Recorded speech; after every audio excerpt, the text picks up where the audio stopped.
Bonjour tout le monde. Merci de vous joindre à l'équipe de Pressez-vous pas, l'émission où on prend le temps de bien commencer notre journée. Je suis très content de vous retrouver. Très content aussi de retrouver mon ami et mon collègue, l'éclairant Philippe Léger. Bonjour, Philippe. Bonjour, Alexis. Philippe, on en parle souvent ici à l'émission, mais c'est une saison difficile pour les amateurs de sport comme toi. Oui, il y a le Canadien qui connaît une saison de misère, l'Impact de Montréal qui a perdu son premier match en saison régulière, il y a Eugénie Bouchard qui a perdu son hier au premier tour à Indian Wells.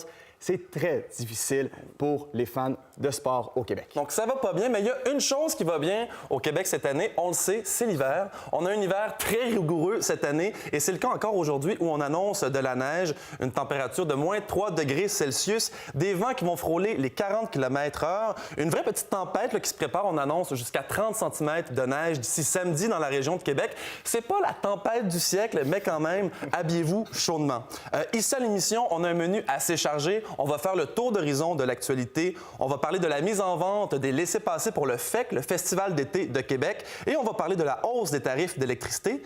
En chronique, Philippe, tu vas nous parler de toutes les tendances, en fait, qui sont en train d'être imposées par la nouvelle génération. Oui, on accuse souvent les milléniaux d'être des égocentriques, mais c'est la première fois qu'on dit que ce sont des tueurs d'industrie en série. Donc, le mot est fort, mais juste, on va en parler avec toi tout à l'heure. Et en entrevue, Philippe, on reçoit Étienne Boulay. Oui, ex-footballeur, animateur à la télévision, mais un fantastique à la radio, mais surtout un fantastique dans la vie. Oui, exactement. Et on va parler de son parcours de combattant avec lui. Et vous allez voir que si tous les retraités sportifs étaient aussi éloquents que lui, l'antichambre pourrait assurément remplacer. Tout le monde en parle à la télévision. Mais on commence tout ça en nouvelles avec la lumineuse Camille Godin.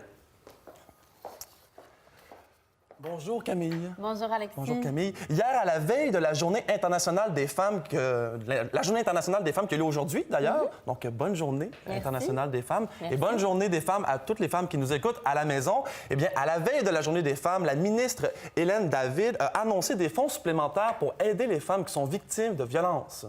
Donc, on parlait de 25 millions qui ont été annoncés au mois de décembre.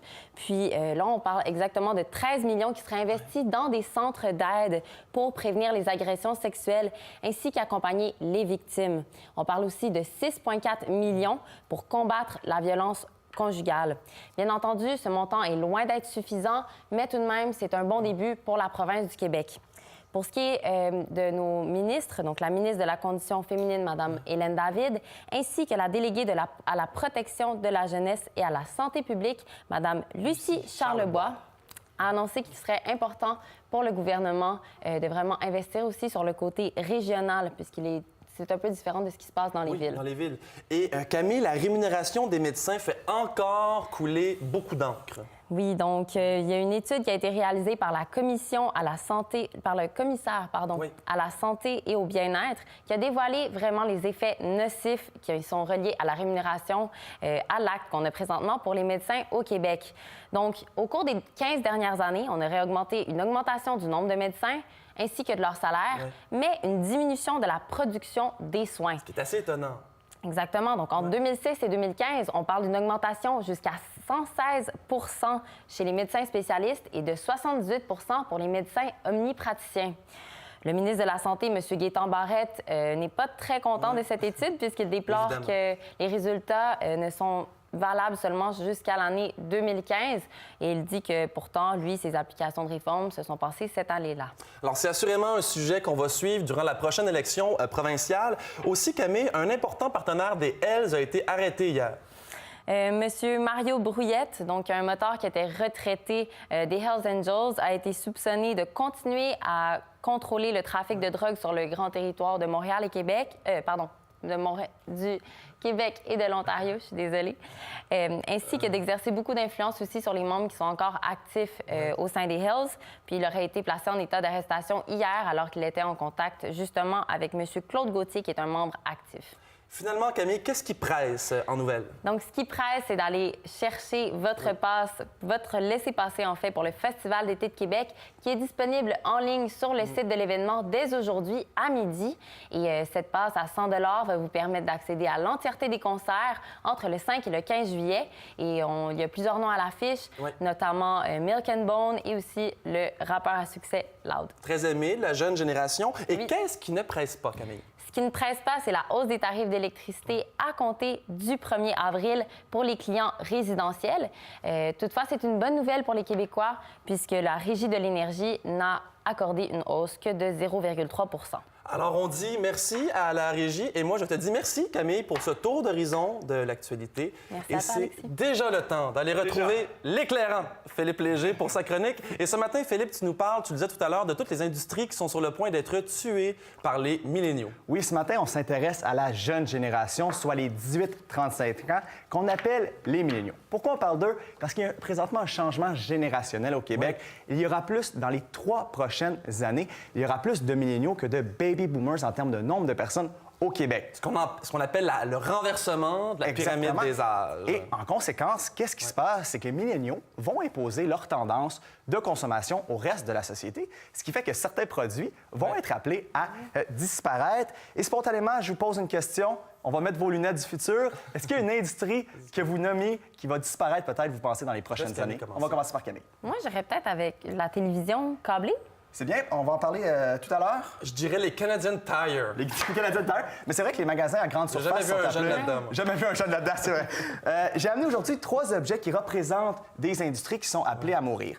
La première industrie, c'est l'industrie de la bière. Oui, c'est étonnant, ça. J'ai été C'est étonné quand tu très m'as parlé étonnant de parce que ça reste en quand même rencontre. ancré dans nos sociétés, le fait qu'on boit de la bière, c'est tout le temps, toujours. Mais les principaux consommateurs de bière, ce sont les baby boomers qui boivent et qui en consomment davantage. Est-ce que ça veut dire en conséquence que les milléniaux boivent moins? Non, ils vont boire différemment. Différemment. Bon, Donc, la ils vont nuance. boire des spiritueux, ils vont boire des vins. Donc, c'est très différent de la De consommation la de bière. fucked up avant que ce soit retiré du marché. Voilà.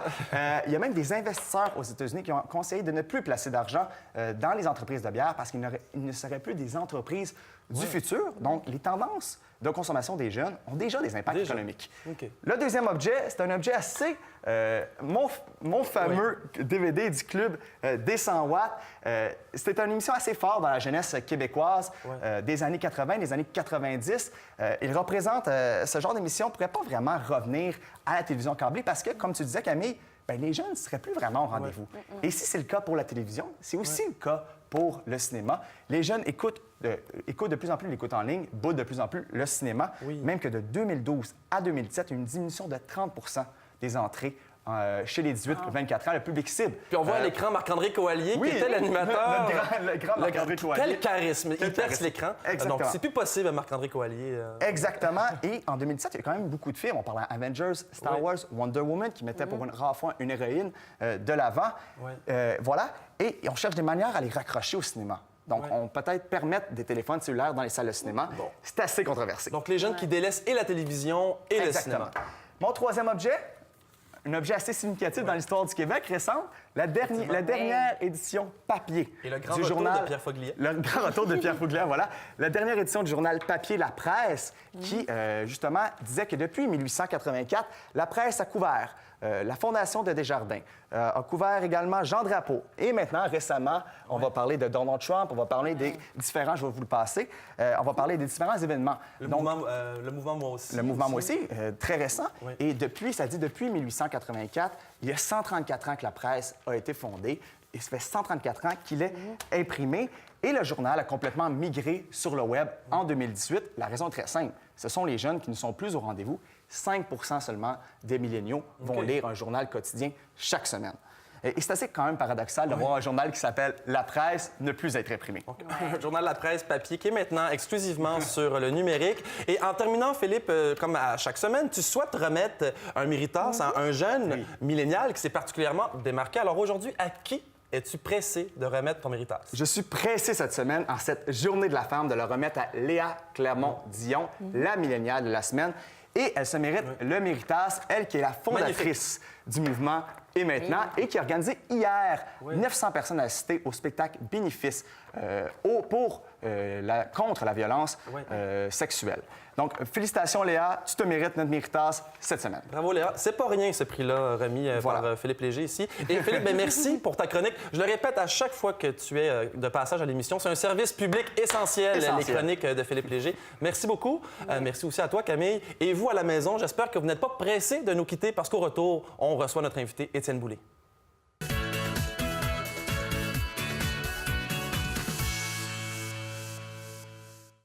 Je m'appelle Jasmine, j'ai une amputation à la jambe gauche et j'adore faire la planche à neige.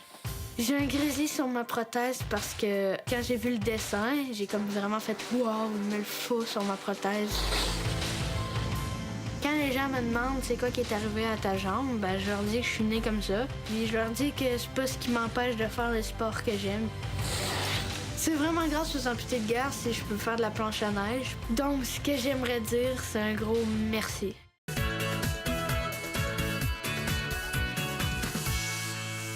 Vous êtes de retour avec l'équipe de Pressez-vous pas et notre invité, Étienne Boulay. Bonjour. Bon matin, merci de me recevoir. C'est un grand plaisir. Merci à toi de t'être déplacé. C'est la semaine de relâche présentement pour plusieurs étudiants. Et il y a quelques jours, justement, pour le début de la semaine de relâche, il y a la bande-annonce du film La chute de Sparte qui a été dévoilée. Donc, c'est un film adapté du roman jeunesse de Biz, un film qui se passe dans une école secondaire, qui met en vedette le jeune Steve Simard avec 2 E, c'est important, Biz le répète souvent. C'est un jeune homme marginal, brillant, qui affronte diverses épreuves durant son adolescence. Et c'est un film auquel tu as contribué. Absolument. Je suis content qu'on en parle. Ça, c'est un des projets vraiment cool qui est arrivé un peu par hasard. Je reçois un appel d'un producteur qui me dit « Étienne, on est en train de mettre au grand écran le roman jeunesse. Le roman jeunesse de Biz, de Loco Locas. On t'envoie le script. Il y a des scènes de foot. Ça te tente-tu de nous aider? » Fait que j'ai lu le script.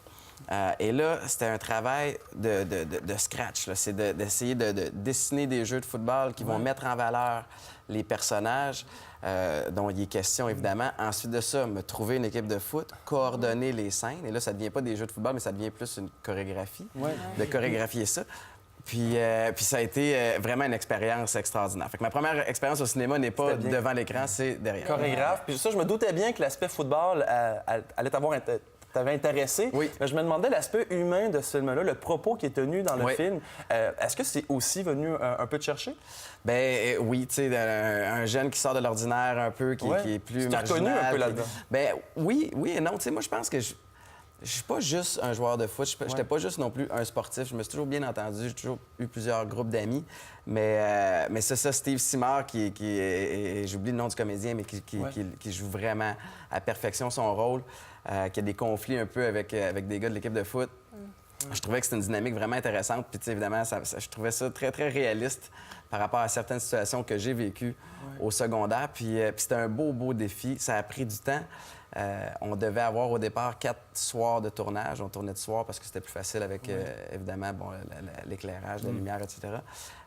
Puis finalement, la réalité financière des films québécois étant ce qu'elle est, par moment, on a fini par tourner... c'est ça, on a fini par tourner un soir en version accélérée. Je te posais la question sur si l'aspect humain t'avait intéressé parce qu'on parle quand même d'un jeune qui vit des problématiques au secondaire. Parce que je sais aussi qu'à l'automne 2017, tu as parcouru le Québec justement dans les écoles secondaires avec ta conférence « Le parcours d'un gagnant ». Donc, c'est tout un titre. On a changé le titre, c'est rendu le parcours d'un battant. D'un battant? Je trouvais ça un peu prétentieux. Le parcours d'un battant, ça va bien aussi.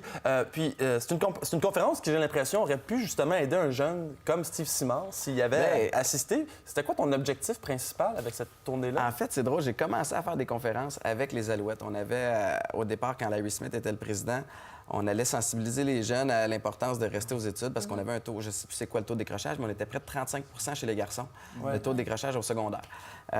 Puis j'ai aimé ça. Puis j'ai aimé l'impact que j'avais avec les jeunes. Puis évidemment, après ça, j'ai contribué avec l'émission Les Testeurs. J'ai un roman jeunesse qui s'appelle Touchdown. Fait que tu sais, c'est un créneau que j'aime beaucoup. Je me considère quelqu'un qui a eu une belle enfance, une belle jeunesse. Puis j'ai eu des role models, des leaders positifs dans mon entourage. Fait que je veux essayer de redonner ça un peu. Puis j'aime beaucoup ça. Et moi, je t'écoutais quand j'étais jeune. Au testeur, ça me rajeunit pas. Non, au football. Au football, OK. Il est très jeune, Philippe. La Coupe Grey 2009-2010, les Rough Riders. Et t'étais quand même assez persévérant, battant, un peu kamikaze, un peu sur le terrain.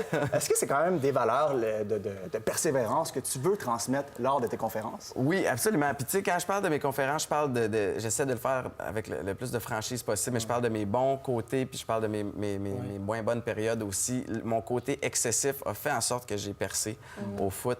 Et j'en parle, et mon côté excessif a aussi fait en sorte que je me suis autodétruit pendant une certaine période. Mais oui, tu sais, c'est drôle, hein, parce que je me suis défini comme un kamikaze sur le terrain de foot. J'étais un petit blanc de Montréal-Nord qui jouait une position de black aux États-Unis, qui devait faire sa... Tu sais, 5 pieds 9, là, quand tu joues avec des gars de 6 pieds 6, 6 pieds 7, faut que tu aies une mentalité où tu n'as pas peur de rien. Puis pendant un temps, ça a fonctionné sur le foot. Puis là, à un moment donné, ben, je suis devenu kamikaze en dehors du terrain de foot aussi. C'est là que c'était un petit peu plus nocif. Là.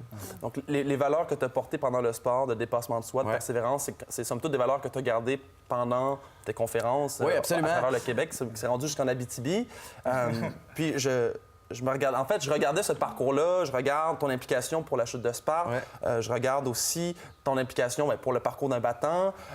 Puis tu l'as soulevé aussi, ton implication à VRAC, donc avec l'émission Jeunesse, les testeurs. Donc, quand je regarde ça, ces différentes implications-là, ça m'apparaît assez clair que Étienne Boulay, le joueur de football, devient... De manière assez claire, Étienne Boulay, le jeune, l'influenceur jeunesse. Jeune, yes. Le jeune influenceur jeunesse, un modèle pour la jeunesse. Est-ce que c'est un nouveau rôle qui te plaît? Bien, je trouve ça touché de dire un modèle. T'sais, j'essaie de véhiculer des informations positives. J'essaie de parler de l'importance de l'entourage parce que c'est ça que je redécouvre. Tu sais, quand j'allais pas bien, j'essayais de me battre tout seul avec mes problèmes. Puis j'ai fait un sport d'équipe toute ma carrière. J'avais mes forces puis mes faiblesses à travers l'équipe. Fait que j'essaie de me bâtir un entourage qui est un peu similaire à ça, tu sais, une équipe, une petite meute autour de moi. Mais c'est bien important. Puis je sais pas si je suis un modèle. À la base, le message, il y a un petit côté égoïste. Quand je vais faire mes conférences, ça me rappelle moi qui je suis, puis ça me permet de me rappeler où je veux pas aller, tu sais. Fait que... Mais est-ce que la télé te fait commencer à oublier un peu le foot? T'ennuies, tu peux? C'est drôle parce que, tu sais, il y a tout un côté positionnement aussi, tu sais, quand tu es dans les médias. Puis quand j'ai terminé ma carrière, je savais que devenir analyste football, c'était quelque chose qui était naturel, mais je voulais montrer que j'avais plus de cordes à mon arc que ça, tu sais. Fait que je me suis comme un peu éloigné du football pendant quelques années pour vraiment me positionner puis montrer aux gens que je suis capable de faire autre chose que du foot. Et là, je commence à m'ennuyer un petit peu du foot. Fait que je vais recommencer à graviter un petit peu dans ce monde-là. Tu disais tantôt que tu n'étais pas certain de l'assumer, le rôle de modèle, d'être un modèle pour la jeunesse, mais ce qui est certain, c'est qu'il y en a plusieurs qui le pensent. Tu as d'ailleurs remporté un prix Mammouth dans la catégorie Inspiration, qui est un peu la coupe grise du modèle jeunesse, si on veut. Tu l'as remporté, donc il faut croire que présentement, ton parcours, l'année difficile que tu as connue en 2017, le fait que tu aies assumé ta vulnérabilité puis que tu l'aies partagé avec le grand public, bien, assurément que ça a touché des jeunes parce qu'ils t'ont choisi comme modèle d'inspiration. Je passerai plus dans le cadre de porte. Je l'aime assez, cette entrevue. C'était super symbolique parce que en un an, j'ai été capable de, tu sais, évidemment avec l'aide de gens, mais de changer ma vie. Ouais. Je suis passé, là, il y a un an, presque jour pour jour, j'allais pas bien, j'étais en espèce de détresse psychologique, je voyais pas le bout. Puis un an plus tard, je reçois un prix. Fait que c'est la preuve, puis c'est pas pour me vanter, je pense que ça peut prouver aux gens que quand tu veux changer, si tu prends action, si tu mets en place un plan de match, puis que tu l'appliques, puis que tu t'entoures bien, bien, des fois, c'est pas obligé de prendre 5 ans. Tu sais, ça peut prendre une couple de mois avant d'aller bien, puis c'était ça le message que je trouve important. Bien, merci d'avoir partagé ce message-là avec nous. Puis avant de te laisser partir rapidement, Camille a préparé et Philippe ont préparé un petit jeu pour toi. OK. C'est très rapide, on te pose quelques questions et tu nous dis si pour toi, ça presse ou ça ne presse pas. OK. D'abord, on commence. Ça presse pas. Publier ton autobiographie. ça presse pas. Ça presse pas, mais je vous donne un petit... on est là-dedans présentement. On y songe sérieusement. Avoir un rôle au cinéma. Ah, ça presse. J'aimerais tellement ça. Que ton couple avec Maïka devienne le nouveau power couple à la place de Véro puis Louis Maxime. Ça presse pas. Ça presse pas tout parce que je sais qu'on est on est affichés, mais on a nos difficultés comme tout le monde, Maïka puis moi. Mais comme Louis aussi. Puis des fois, ça met de la pression aussi sur un couple, d'être connu comme ça. Fait que ça presse pas. Puis faire de la politique active. Oh boy! On te voit. Ça presse. Ça presse. Ouais. J'essaie de pas être un polémiste. Puis je suis quelqu'un de... Avant d'essayer d'avoir une opinion, je veux vraiment connaître le dossier. Des fois, je suis un peu trop freak là-dessus. Fait que je suis pas sûr que je suis la personne la plus appropriée pour ça. Et revenir à l'émission, pressez pas. Parce que ça presse. Ça presse, assurément. Merci beaucoup. Merci beaucoup, Étienne. Merci, Camille et Philippe, d'avoir participé à cette discussion-là. Et pour ceux qui veulent continuer à suivre, Étienne, vous pouvez le suivre sur la plateforme Ma Famille, Mon Chaos, sur les réseaux sociaux et aussi sur le web. Pour les parents qui sont débordés, qui ont besoin d'aide, on peut aussi le suivre du lundi au jeudi sur les ondes de Rouge FM. Parce qu'il est un fantastique, pas juste dans la vie, mais aussi à la radio. Et pour vous à la maison, j'espère que vous avez apprécié cette émission et on se retrouve demain pour une autre édition de Pressez-vous pas. Bonne journée.